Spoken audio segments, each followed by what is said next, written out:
지키는 자라. 두려워하지 말라. 내가 널 도와주리니.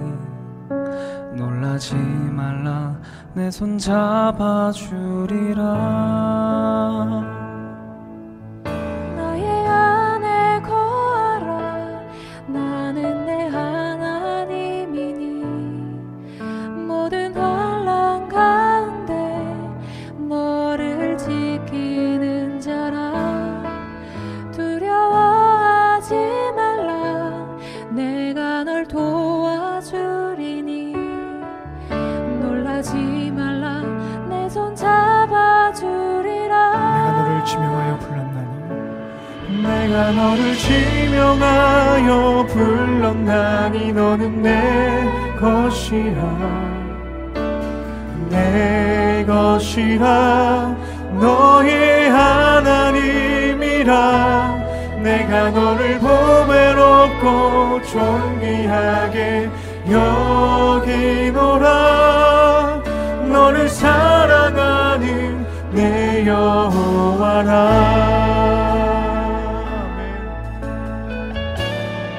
함께 고백합시다.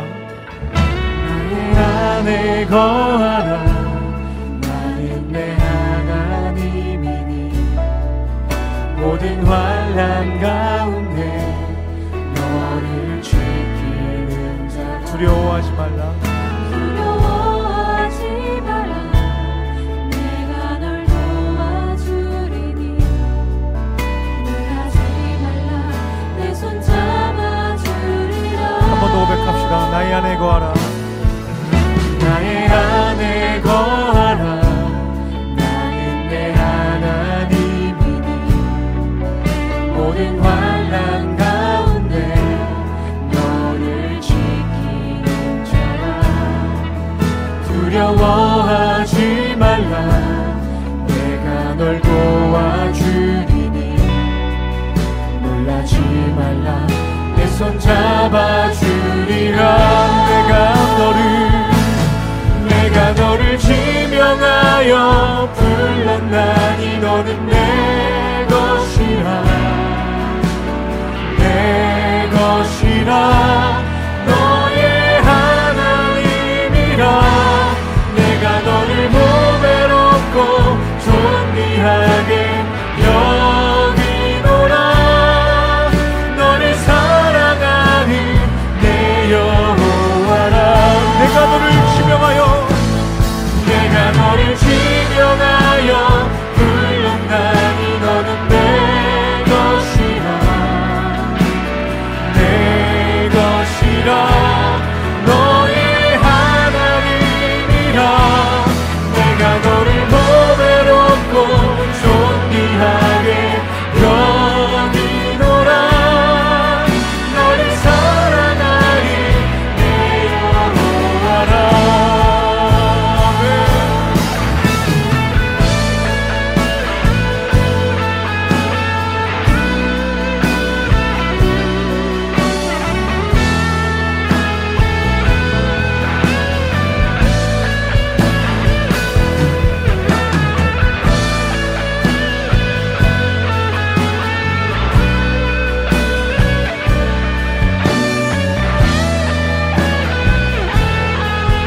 내가 너를 지명하여 불렀나니.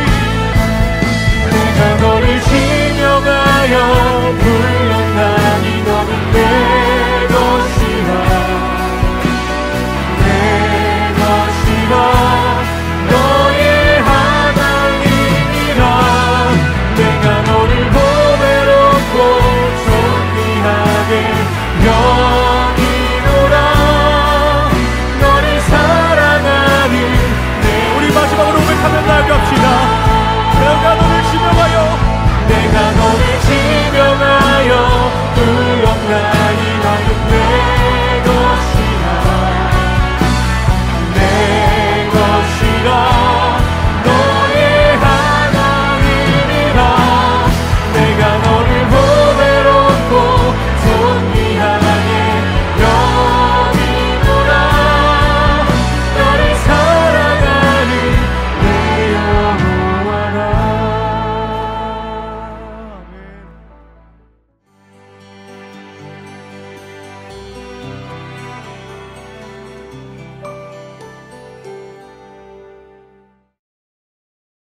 오늘 우리에게 주시는 하나님의 말씀을 같이 읽겠습니다. 말라기 3장 7절부터 12절입니다. 너희 조상 때로부터 너희는 내 규례를 떠나서 지키지 않았다. 이제 너희는 나에게로 돌아오너라. 나도 너희에게로 돌아가겠다. 나 만군의 주가 말한다. 그러나 너희가 돌아가려면 우리가 무엇을 하여야 합니까? 하고 묻는구나. 사람이 하나님의 것을 훔치면 되겠느냐? 그런데도 너희는 나의 것을 훔치고서도 우리가 주님의 무엇을 훔쳤습니까? 하고 되묻는구나. 11조와 헌물이 바로 그것이 아니냐. 너희 온 백성이 나의 것을 훔치니 너희 모두가 저주를 받는다. 너희는 온전한 11조를 창고에 들여놓아 내 집에 먹을거리가 넉넉하게 하여라.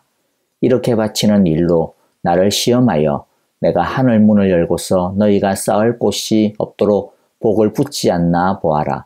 나 만군의 주의 말이다.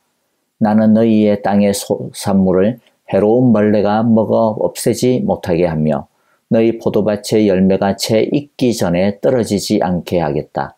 나 만군의 주가 말한다. 너희 땅이 이처럼 비옥하여짐으로 모든 민족이 너희를 복되다고 할 것이다. 나 만군의 주가 말한다. 아멘. 7절에서 하나님은 택하신 백성이 죄에서 돌이키기를 간절히 원하십니다. 이스라엘이 회개하고 돌아오면 하나님도 돌아갈 것이라고 약속하십니다. 내게로 돌아오라 라는 하나님의 부르심에 이스라엘은 우리가 어떻게 하여야 돌아갑니까? 라고 묻습니다. 이에 하나님은 8절에서 하나님의 것을 훔치면 되겠느냐라고 책망하십니다. 11조와 헌물을 지키지 않고 있는 것을 언급하시는 것입니다. 11조는 하나님께서 반드시 드리라고 하신 거룩한 명령입니다. 구약 성경에는 세 가지의 소득의 10분의 1을 드리는 11조를 말하는데요. 성전을 운영하는 것과 레위인 등 성전 봉사자와 가난한 이들을 위해 사용하기 위해 하나님께서 바치라고 하시는 것입니다. 봉헌물은 제사장 몫으로 정해진 예물입니다. 11조와 헌물은 바치는 양과 종류와 사용처까지 규례로 정해주신 하나님의 것입니다.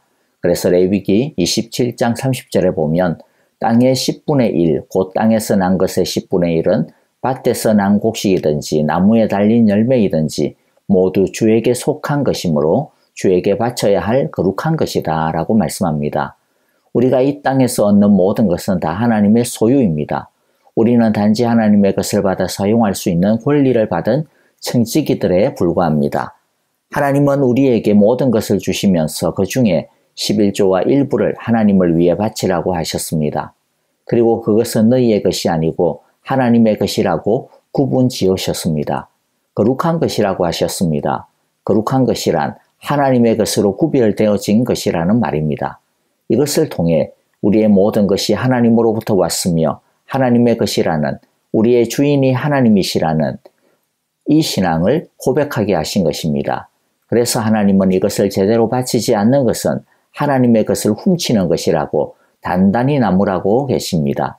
오늘날 어떤 사람들은 신약 성경에는 더 이상 11조를 바치라는 명령이 없으니까 더 이상 11조를 바치지 않아도 되는 거 아니냐?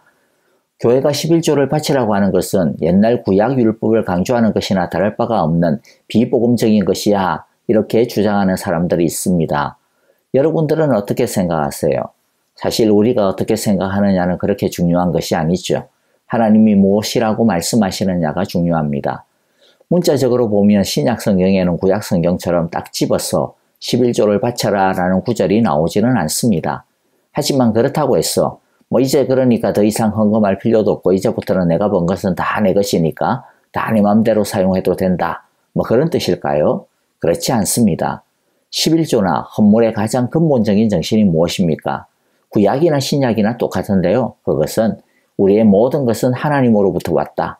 내가 주인이 아니고 하나님이 주인이시다.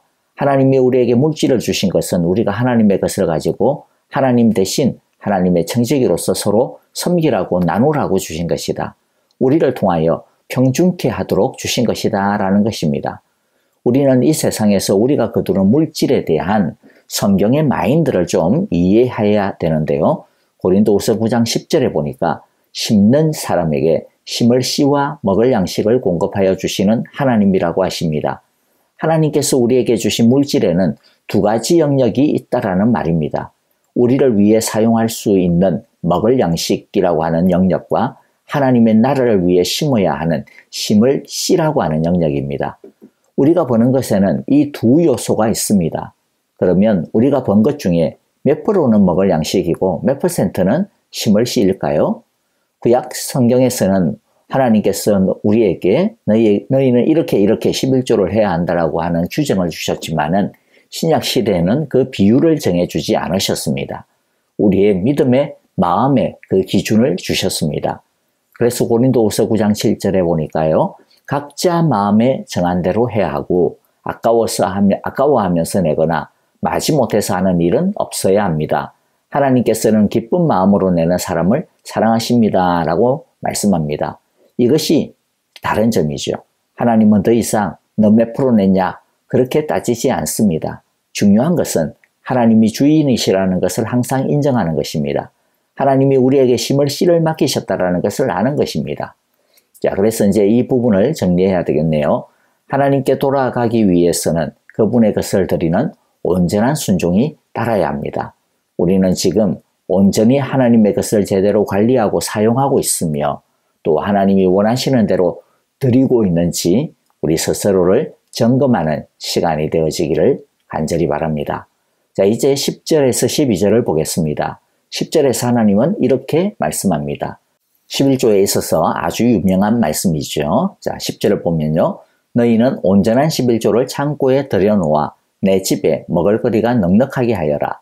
이렇게 바치는 일로 나를 시험하여 내가 하늘 문을 열고서 너희가 쌓을 곳이 없도록 복을 붓지 않나 보아라. 나 만군의 주의 말이다. 하나님은 11조 규례에 대한 순종으로 그분의 살아계심과 은혜를 확인해 보라고 하십니다.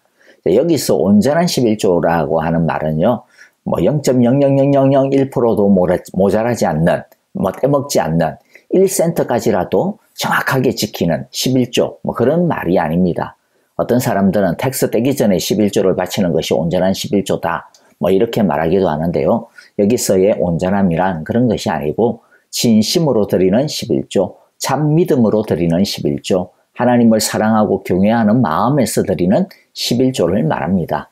온전한 11조를 드리면 하늘 문을 열어 복을 주시되 이전에 시달리던 기근이나 재앙이 다시는 없게 하시며 복을 쌓을 곳이 없도록 넘치게 부어주겠다라고 약속을 합니다.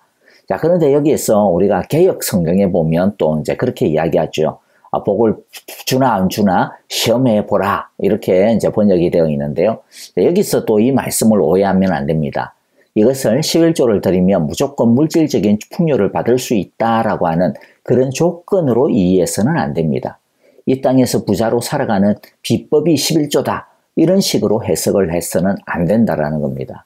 여기서 시험하여 보라라고 하는 말을 온전한 11조를 바칠 때 진짜 하나님이 복을 주시나 안 주시나 한번 떠봐라. 그런 뜻으로 오해하면 안 됩니다. 사실 성경은 하나님을 그런 식으로 시험하는 것을 죄라고 하지 않습니까? 예수님도 하나님을 시험하지 말라고 하셨어요. 그러면 여기서의 시험은 어떤 의미일까요? 이것은 하나님의 능력을 시험하라 그런 의미가 아니라 하나님의 명령에 순종함으로써 과연 그분이 약속하신 축복을 누릴 수 있는지 없는지 확인하고 조사해 보라라고 하는 그런 말씀입니다. 그래서 영어 성경에서는 prove라고 하는 단어를 사용합니다. 다시 말씀드리면 여기서 하나님을 시험한다라고 하는 말은요. 하나님을 철저히 신뢰하는 가운데 하나님의 말씀대로 순종하여서 하나님께서 하나님의 말씀대로 복을 내리시는지 확인해보라. 확인해보라. 또는 기대해보라 라고 하는 뜻입니다. 다른 예를 들면요. 우리가 이제 기도 응답에 대한 것도 그렇게 이야기를 할 수 있을 것 같아요. 기도하면 응답하시겠다라고 하나님께서 약속하지 않으셨습니까? 자, 이 말씀에 대해 어떤 사람이 그래? 진짜 하나님이 기도하면 응답하나 안 하나 내가 한번 시험해봐야지. 내가 한번 떠봐야지. 그래서 내가 기도해야지. 만일 이렇게 기도한다면 그것은 틀린 기도죠. 그러나 하나님이 기도하면 응답하신다고 했지. 하나님이 그러면 어떻게 응답하실지 기대가 되네. 하나님이 과연 어떻게 응답하실지 한번 확인해 봐야 되겠다. 이렇게 기도하는 것이죠. 하나님은 온전히 순종하는 자에게 하나님의 축복을, 하나님의 은혜를, 하나님의 돌보심을 기대해도 좋다라고 약속하고 계신 것입니다. 하나님은 하나님을 온전히 신뢰하는 자를 반드시 기억하고 갚아주시겠다라고 말씀하고 계십니다. 예수님도 먼저 하나님의 나라와 의를 사랑하고 구하는 사람을 책임져 주신다라고 하시지 않았습니까? 마태복음 6장 33절이죠. 너희는 먼저 하나님의 나라와 하나님의 의를 구하여라. 한번 그렇게 해봐라. 그래야면 어떻게 하시는지 한번 확인해보라. 기대해보라. 라는 거죠. 그래야면 이 모든 것을 너희에게 더하여 주실 것이라. 고린도후서 9장 7절 8절도 동일한 약속을 합니다. 아까 우리가 7절도 읽었죠. 한번 다시 읽어보면요. 각자 마음에 정한 대로 해야 하고 아까워하면서 내거나 마지못해서 하는 일은 없어야 합니다. 하나님께서는 기쁜 마음으로 내는 사람을 사랑하십니다. 자, 기쁜 마음으로 내는 사람을 사랑하십니다. 어떻게 사랑하십니까? 어떤 약속을, 어떤 사랑을 주신다고 약속하죠? 8절이에요. 하나님께서는 여러분에게 온갖 은혜가 넘치게 하실 수 있습니다. 그러므로 여러분은 모든 일에 언제나 쓸 것을 넉넉하게 가지게 되어서 온갖 선한 일을 얼마든지 할 수 있습니다. 이게 하나님의 약속인 것이죠. 하나님께서 하나님을 온전히 신뢰하는 자에게 연뜻이 이렇게 갚아주시겠다라고 기대해보라고 말씀해주고 계십니다. 이제 말씀을 마무리하겠습니다. 11조는 하나님에 대한 우리의 순종과 헌신을 보기 위한 하나의 방편입니다. 왜냐하면 이 물질이라고 하는 게 용물이잖아요. 그렇죠? 그래서 성경에서도 물질이 있는 곳에 너희의 마음이 있다라고 말씀하셨습니다. 우리만 그런 것이 아니고요. 사람은 다 그렇습니다. 그러므로 물질의 시험은 누구나 언제나 받기 마련입니다. 그러나 우리는 우리의 모든 것이 하나님으로부터 오며 하나님이 주인이시며 하나님의 뜻에 따라 사용해야 한다라고 하는 것을 잊지 말아야겠습니다. 물질이 우리의 주인 노릇하게 해서는 안 됩니다. 우리가 하나님을 우리의 주인으로 온전히 삼고 우리의 불안과 욕심을 하나님께 드리고 맡기면 하나님이 우리를 책임져 주시겠다라고 반드시 분명하게 말씀해 주셨습니다. 중요한 것은 물질적인 복을 얻는 것에 집중하는 것이 아닙니다. 하나님께 돌아가는 것이 중요합니다. 하나님께 돌아가기 위한 최선의 길은 순종입니다. 하나님의 말씀에 순종할 때 우리는 참된 복을 누리고 온 열방 가운데 복되다고 일컬음을 받는 하나님의 귀한 축복을 모두 다 누리게 되실 것입니다. 이제 찬양하며 기도하겠습니다. 오늘의 말씀 속에서 성령님께서 각자에게 깨닫게 해주시는 은혜를 가지고 결단하는 기도를 드립시다. 서로를 위하여, 교회를 위하여 우리 기도하실 때 주님, 우리도 주님께 돌아가겠습니다. 주님께서 우리에게 맡기신 것을 주님을 위하여 드리겠습니다. 우리 함께 이러한 마음으로 기도하고요. 아버신 성도님들, 박윤경 전도사님, 박옥자 권사님, 이두상 집사님, 박안신 장로님, 조창준 장로님, 또 우리 소담 자매님의 치유를 위해서 기도해 주시고요. 연루하신 성도님들과 양로원에 계신 어르신들의 건강과 평안을 위해 기도해 주시기를 바랍니다. 우크라이나의 전쟁의 종식과 평화를 위해 또 사역을 위해 수고하시는 선교사님과 가정 건강과 안전을 위해서 그리고 우리 목장의 우리 선교사님들을 위하여 함께 합심으로 기도하겠습니다.